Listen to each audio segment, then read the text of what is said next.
Welcome to Well, Why Not? Conversations about opening your mind, then your passport. My name is Deborah and I'm a first-generation Haitian American who decided to leave the U.S. several times during my adult life.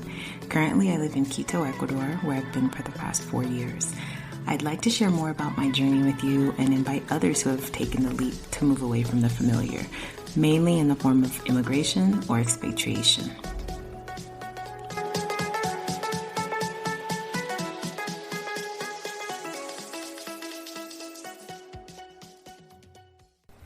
Greetings. Welcome to the 11th episode of Season 2, titled 3 Mistakes That I Made When I First Moved Abroad.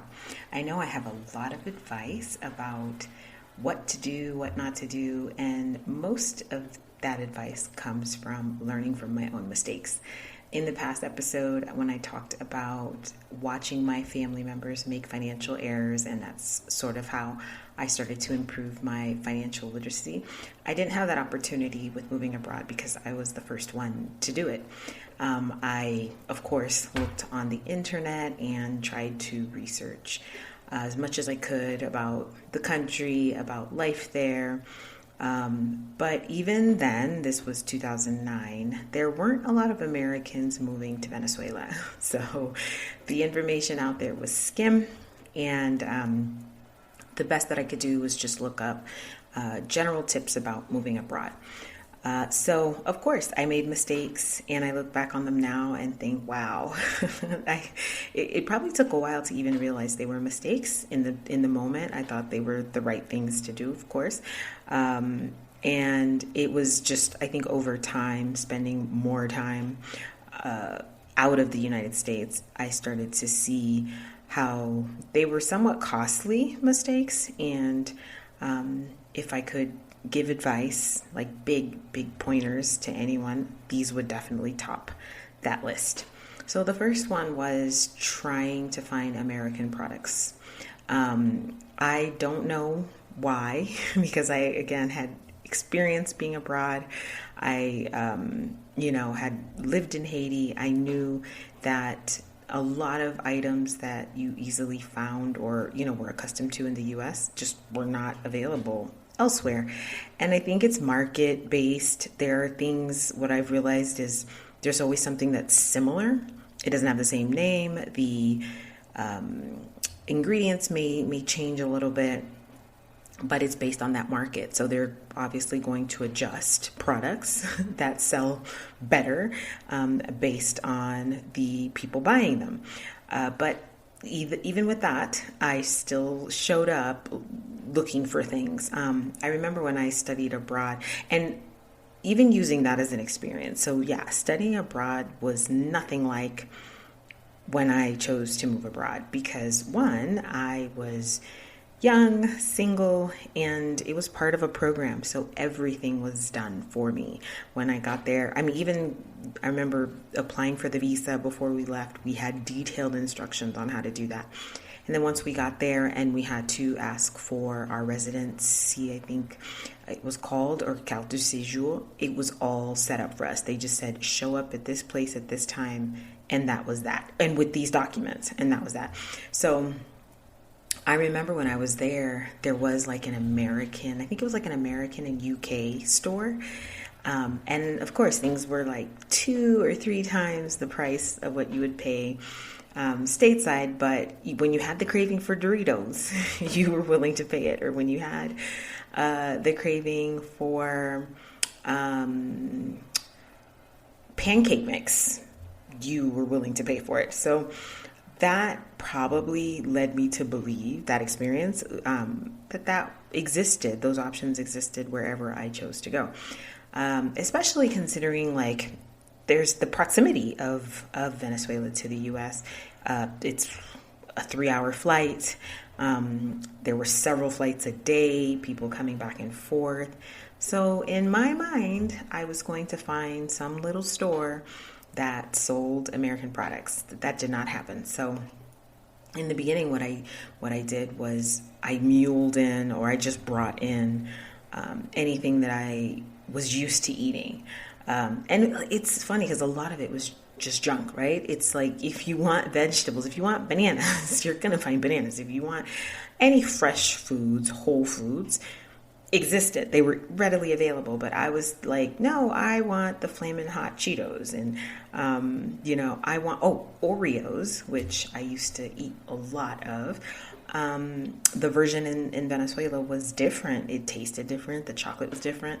So again, if I wanted my type of Oreos, I had to bring them in. And I realized, again, looking back, in the beginning, it was a comfort, right? I did it because in my mind, it made me feel better. It made me feel like a little bit less like fish out of water.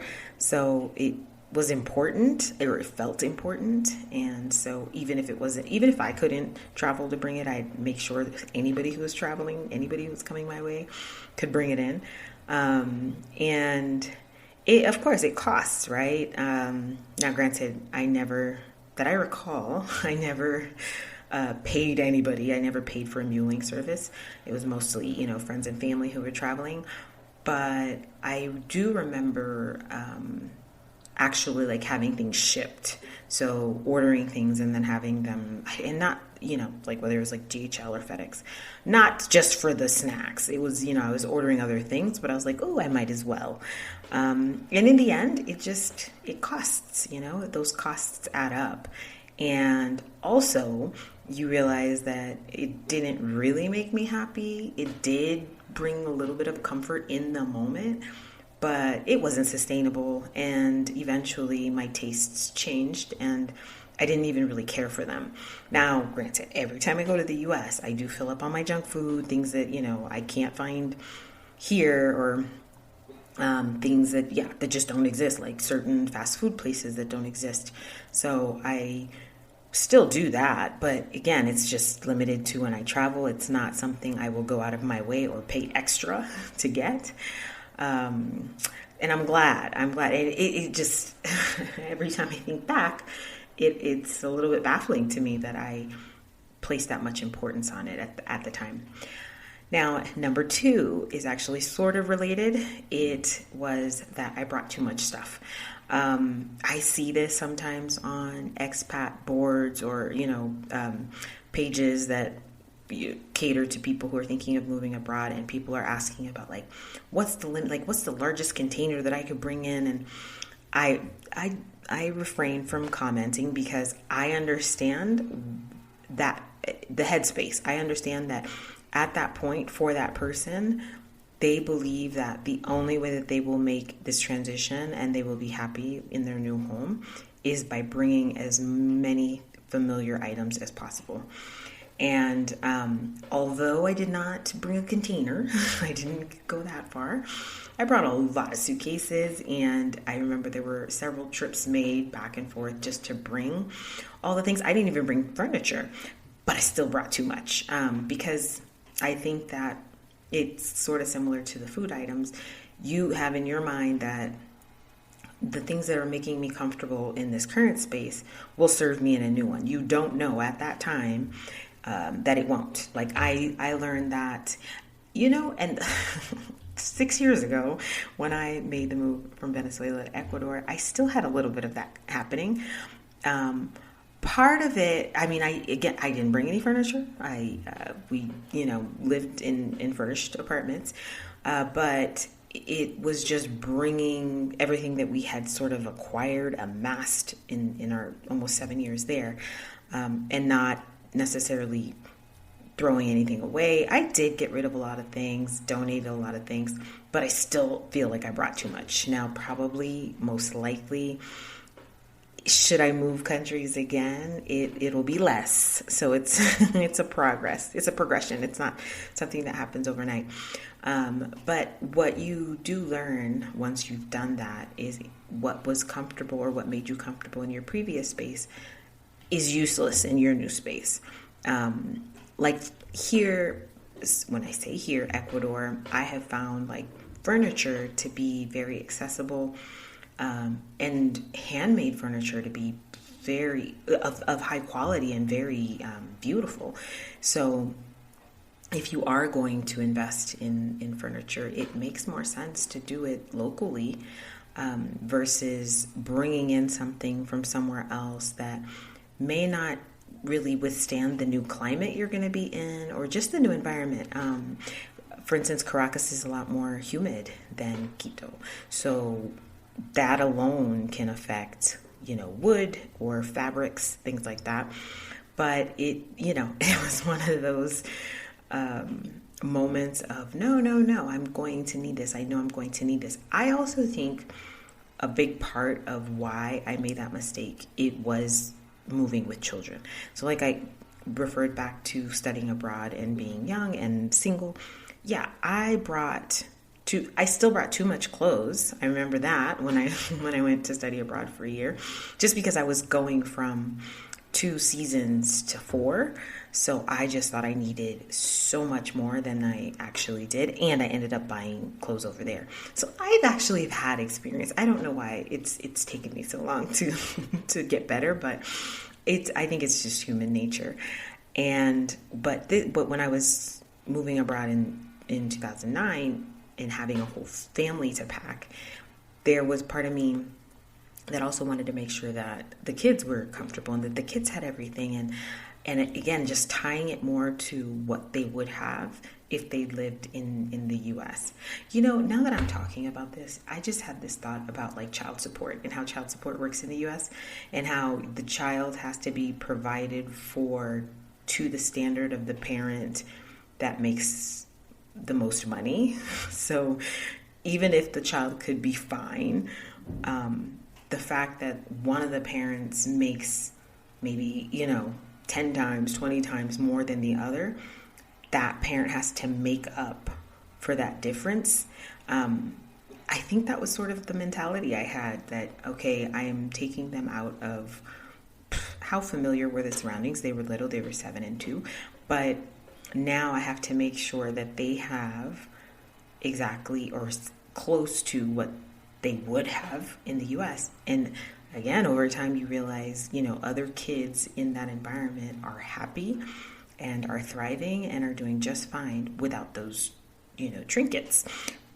But in the moment, you are convinced that if you don't bring all those trinkets, you're somehow depriving the child. And I think that mindset, it didn't just apply to them, it applied to us as adults, where we thought, yeah, if we don't have all the latest and greatest that we would have living in the U.S., then we weren't being fair to ourselves, and so we needed to make sure that we could access them. And we did a lot of back and forth, and that's where all the extra costs come in, because making 4 or 5 trips a year just to make sure that you could bring items, and it wasn't just for that, but if there was a trip planned, you knew you were going to plan for at least 2 suitcases, 3 if it was possible, to bring back as much as possible. So you were like maximizing each trip that way. Like, what could you bring back?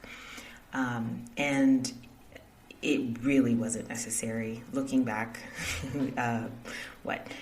almost 13 years later, it just wasn't necessary. A lot of those things, we eventually, it started to dwindle. So then trips would be made, but I wasn't buying, I wasn't making a list ahead of time. And if I did, they actually were needed items. Something that I started to do as things got a little more tricky in Venezuela was to kind of plan ahead. So I may not need something right now, or the kids may not need something right now, but I would think, okay, if nobody makes a trip in the next 6 months, is there anything I need? A lot of times it's kids' clothes. So it was, although there were clothes available, it just was easier to shop at Target or to shop at the familiar stores. And I knew there were sizes at those stores. And so I would always sort of plan, like, okay, they're, judging by their growth or their phases of growth, I'd probably need the next size up. Or for shoes, I would probably need, the next size up. in the next 6 months. So that I did, and I don't regret as much. I do probably, like, if there are any regrets for that kind of planning, was I probably bought too much. So, how many pairs of jeans do you need? A lot of people get by with 2 pair just fine. And I think for them, especially when it came to jeans, I was a little excessive because jeans were their uniform. So they had to wear a pair every day. And as any of us know, children will dirty things. So sometimes they could go 2 days with the same jeans, but most of the time, no. So that just kind of made me worry, just think, oh, they're not going to have enough. They're not going to have enough. And this, I know, is tied to being an immigrant. It's tied to growing up and having a little bit of a struggle. I know that. I recognize that, but still, in the moment, it is hard to convince somebody who really truly believes they are going to need certain items, certain products, and they have the means to get those certain products. It is just, I don't see myself, even if I had shared this with somebody back then, being convinced of otherwise. I would have always thought, no, I'm being cautious. I'm doing the right thing. I'm planning ahead. I'm not going to have to worry about it. Let's say, a pair of jeans gets ripped. Oh, and clothes get lost. That happened. They would go and if it was like a swim day, somehow things would disappear. So, but yeah, again, it was good planning. I think I had great forethought, but it was a little excessive. And then lastly, the third thing that I actually had to think a lot about this, that I think was a mistake when I first moved abroad, was not planning more visits. It's almost as if I moved abroad with this idea that, like, I was moving there and I was never coming back, or I was coming back for, a few days at a time, short visits. But even with that in mind, I wish I had planned to spend more time with friends and family. So been more deliberate about making sure I was visiting people regularly, because there's never enough time, You think like, I can't, we're getting settled, the kids are getting settled, right? But, all of us have a finite amount of time, and we don't know how much that is. So I wish I had been more considerate of that and made it a priority versus putting every excuse of like, the time, or even when we went back like once a year initially. And I don't know, for some that may be a lot, but it wasn't enough, especially for me. Like for the kids, maybe not so much. Although I think it would have helped for them to maintain some friendships. But as an adult, and your family members that are getting older, I should have been, I think, looking back, I should have been at some of the big events, birthdays, even some holidays, not necessarily, Christmas is always tough, but any big event, any celebration, I wish I would have put it in my mind that it was possible. Not only that it was possible, but it was like a requirement. Like, okay, I'm moving abroad, but I need to come back and see family this many times a year, not once a year. And when I talk about us going back once a year, sometimes we didn't even have the opportunity to see a lot of family because of the timing of when we went, our vacation choices, we wanted to do certain things, and that was great, and I don't regret any of that. We had great vacations as a family, but again, time is so short, and I wish that I had spent more time with friends and family from the beginning. Now then pandemic. There's been so much that has happened since then. But I am making more of an effort now with those who are still with us, because some aren't. So that is it. Those are my top 3 mistakes that I believe I made when I moved abroad. Let me know if you have any questions about them, or let me know if you have any suggestions or any mistakes that you've made that you've learned from as well. Thanks for tuning in. Until the next time, be well.